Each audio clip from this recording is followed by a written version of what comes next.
What's good, y'all? It's your boy DJ Fanatic, content contributor for LiveOffBeats.com. Welcome to this dope beat breakdown that basically is a really dope trap beat, but not a typical trap beat. It has some nice elements in it.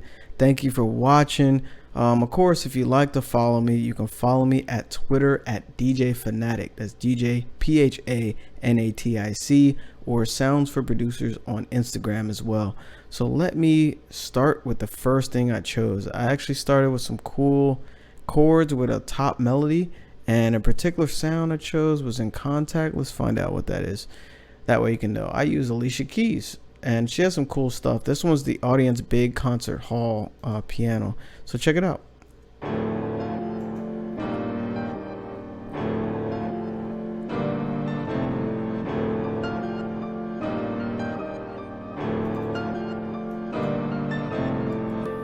Notice there's chords at the bottom, and then there's like a higher level melodies.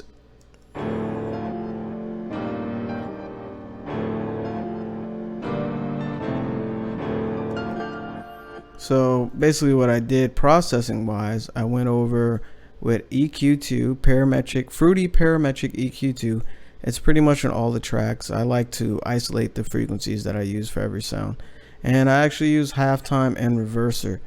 The halftime I use half loop and the mix level 69.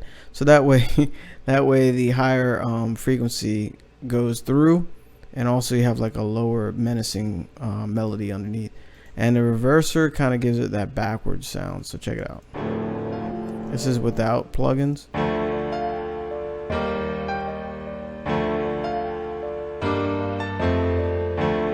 Actually, I like it without it as well. So this is with plugins.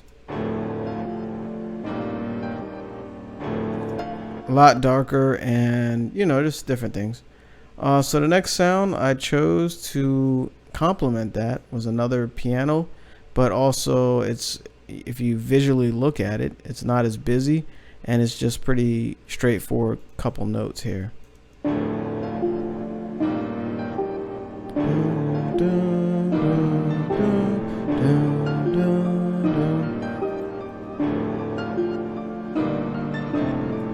And notice that it actually changes pattern 2 to pattern 3. It finishes for pattern 3, and that's actually the trap element, where you have repetitive notes like that. It's a pretty simple pluck melody, and it gives it that trap element. So the next sound that I chose was some bells, and I use EQ to cut the lows and kind of do a slow curve for the highs, and added some reverb to kind of give it some space and like some airiness. And I use expand too, and the tubular bells. So those are pretty popular for like trap beats. And you know, there's tons of different bells you can use for trap beats. You don't have to use that, but the tubular bell is well known for trap music. So that's another element that complemented, you know, the pluck melody, and also a sound element for trap music. So when you're making beats, you want to, you know, think about the type of sounds you use that go with that genre. And you can always add little stuff in here and there. That's what I do, because I like to be unique.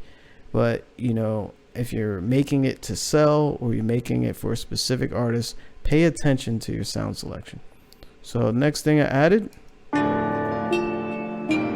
some plucks.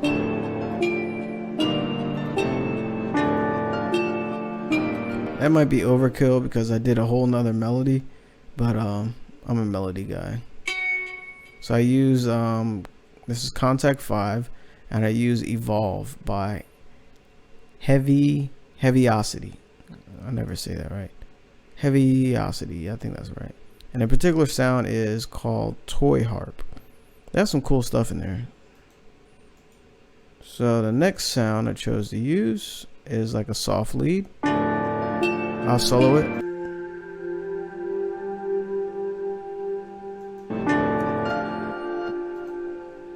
And that actually was with, let me check.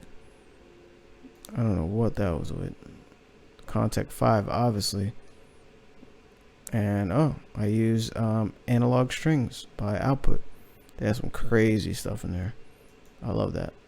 It's one of my favorites. So now that I have 4 melodies, I thought that was good enough. So I used to make beats like with way too much going on, and this has a lot going on with those 4 melodies. So you want to create a balance with that. So then I started with the kick.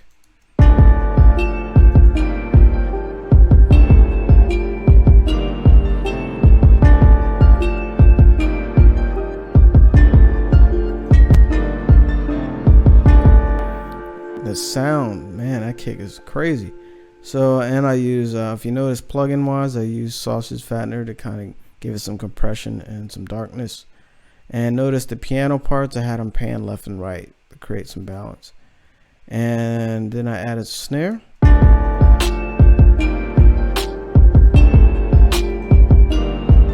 And notice there's 1 snare. I actually have 2 snares.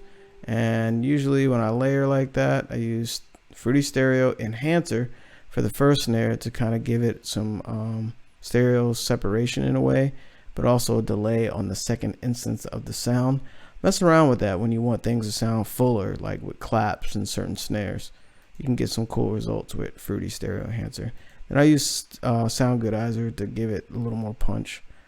So this is with the second snare, hitting on the end, every other snare.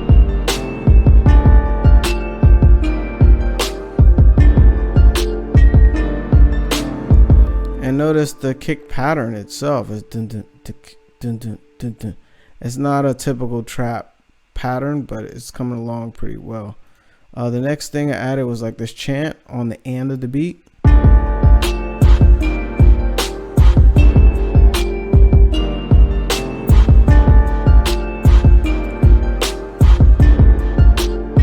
So obviously you hear reverb too, and you see it. And I use delay, ping pong delay, to kind of make it go left and right, and also cut the lows and just boost a little bit of the highs. The next sound was a hi-hat roll. I'm getting all these different sounds in. I got 2 snares, a chant, and here comes the hi-hat roll.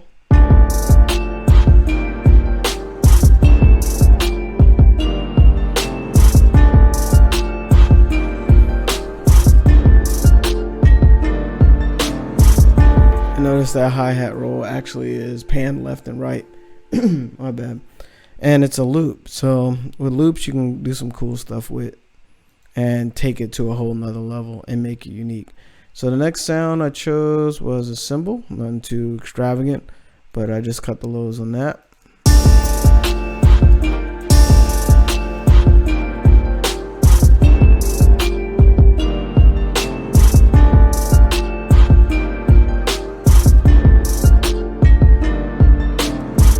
So we got the hi-hat rolls going pan left and right, and then I did some craziness with another hi-hat, and then did some pitching stuff with the hi-hat as well in pattern 13 and 14. So, and also with the hi-hat, I shifted it off the grid a little bit, and you notice in the channel rack I use a swing level probably at, let's copy the value, it's probably like 25. So anyway, here it is with the second hi-hat, and it was kind of busy.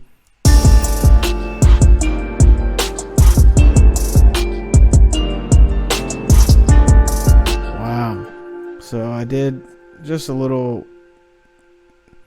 another hi-hat roll, but pitching it down. So I got the regular hi-hat roll, and I got a lot going on, but what's cool about that last hi-hat pattern, these 2 patterns here, it kind of creates the whole rhythm, and it gives you that swag feel in between it. So it's like a whole nother rhythm underneath everything. Check it out again. Pay close attention to the hi-hat.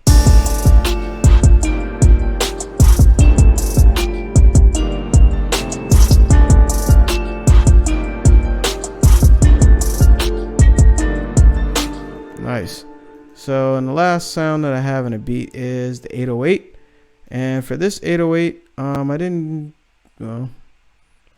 I obviously boosted the lows and use Fruity's fast distortion to give it distortion and side chained it to the kick. So I didn't do too much, so check it out.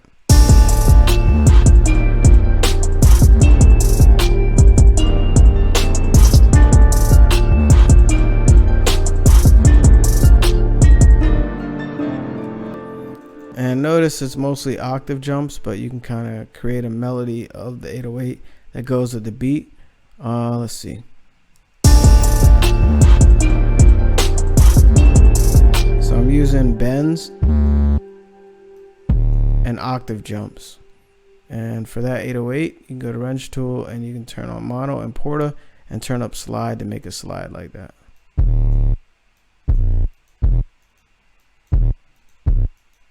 Yeah, I'm tripping. Just to demonstrate the little bend that I put, you know, from one note to the other. And notice in pattern 16, the 808 cuts off. And I thought I did it in this beat that I didn't. But a way to cut it off, if it's bugging out and it trails, you can create a whole nother note and just lower the velocity all the way down, and usually that little note will cut it off. That's just a quick way of doing it. So let me start the beat from the beginning and into the chorus and the verse. And it was just a little bit of panning, and also, you know, the levels here and volume for each track. And also for mastering, I use Neutron 2 and kind of mess around with the parameters per module. And you know, same thing was on 8 in tonal balance control to understand where everything's lying and if I need to raise certain frequencies and stuff. I don't go over mastering that much because everyone has a unique way of mastering, and I'm just doing it the same way. I mean, I don't know, like you can come up with different results with different beats with different techniques, and that's usually, those are the things that I usually use because I know them well and I get great results with them. So, you know, whatever you have, work it, you know, and learn it. So anyway, let me start it from the beginning, and hopefully you're enjoying the video and hopefully you're learning something, and thank you for joining me. And let me hit this play button.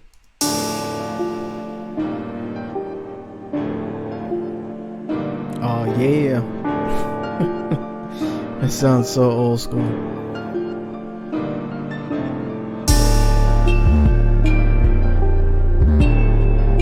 See, I introduced the 808 early. Give it a little breathing room.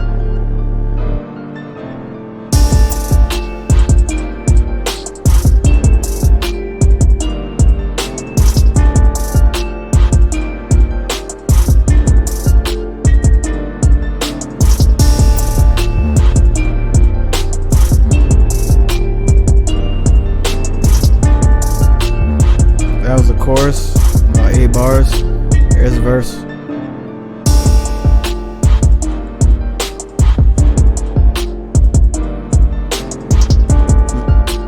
Usually I leave in the chords and then switch up.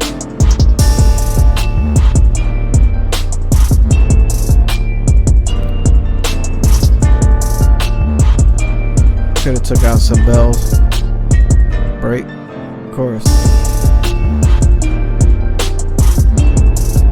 And actually the verses seem kind of short to me, but look, all these bells. Track 3. Oops, what are you doing? Look how many times the bells hit. I could have taken a lot of those out, and sometimes you miss stuff when you make beats. Stuff like that is just overdone. It's way too many bells, and I just did a fade out. So yeah, that's pretty much the whole beat. You know, hopefully you enjoyed it, hopefully you learned something, hopefully you vibed out, or even if you're just inspired to make something, you know, that's what it's all about, you know, because sometimes we're not always inspired to make music, and when you hear somebody else do it or watch someone else do it, you know, you can interpret it in your own way and make it, you know, unique to you and what you perceive out of it.